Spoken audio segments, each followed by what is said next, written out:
বাংলা, বিহার, উড়িষ্যার মহানধিপতি, তোমার শেষ উপদেশ আমি ভুলিনি জনাব। ইউরোপীয় বণিকদের উদ্ধত ব্যবহার আমি সহ্য করব না। তোমার রাজ্যে আমি তাদের মাথা তুলে দাঁড়াতেও দেব না। তুমি বলেছিলে ইস্ট ইন্ডিয়া কর্মচারীদের কিছুতেই প্রশ্রয় দিও না। তুমি বলেছিলে সুযোগ পেলেই তারাই দেশ কেড়ে নেবে। আমি তাদের প্রশ্রয় দেব না। ভাইয়া, আরে তুমি বাইরে দাঁড়ায় আছো কেন? ভিতরে আসো।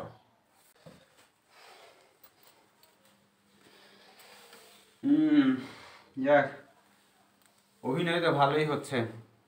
শো কয়টায়? এশার নামাজের পরেই শো শুরু হবে। যাক, তাহলে এখন আর রিহার্সাল করার দরকার নাই। তুই এক কাজ কর, শেভ করে ফ্রেশ হয়ে একটু রেস্ট নে। শেভ করবো মানে? শেভ করবি না?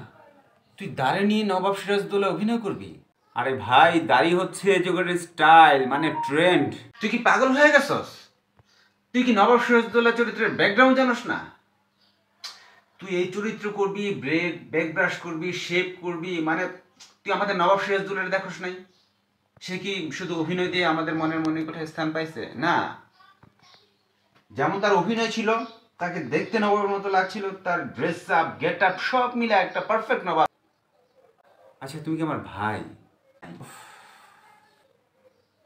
না, মানে তুমি আমার ভাই, অথচ তোমার আর আমার চিন্তার মধ্যে বিস্তর একটা ফারাক। আরে ভাইয়া, এখন হলো 2024 সাল, 1970 সালের স্টাইল যদি আমি ফলো করি তাহলে দর্শক আমাকে খাবে? অভিনয় খাওয়ার জিনিস না। প্রত্যেকটা গল্পের একটা প্রেক্ষাপট থাকে, ওই প্রেক্ষাপট অনুযায়ী চরিত্রগুলো বিশ্লেষণ করে দর্শকের সামনে উপস্থাপন করতে হয়। তোমার জীবনের সবচেয়ে মাইনাস পয়েন্ট কি জানো? থিয়েটার। এই তোমরা যারা থিয়েটার করো না, প্রত্যেকটা লোক হচ্ছে টাকাতের প্রকৃতির।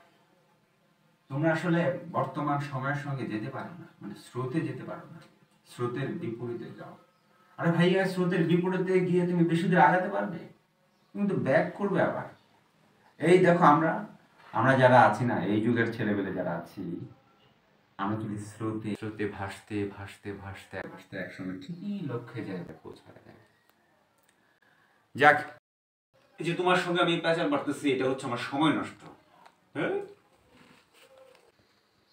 ওকে কি দোষ দিব বলেন? এখন শুধু মঞ্চে না, টেলিভিশনে বলেন, সিনেমাতে বলেন, প্রত্যেকটা চরিত্রের মুখের মধ্যে দাড়ি। এটা কোনো কথা? নায়কের দাড়ি, নায়কের বন্ধুর দাড়ি, দারোয়ানের দাড়ি, বাবার দাড়ি, সবার মুখে দাড়ি। ওদের দোষ কি দিব বলেন? পরিচালক যদি কিছু না বলে, যেমন গাছ তেমন ফল।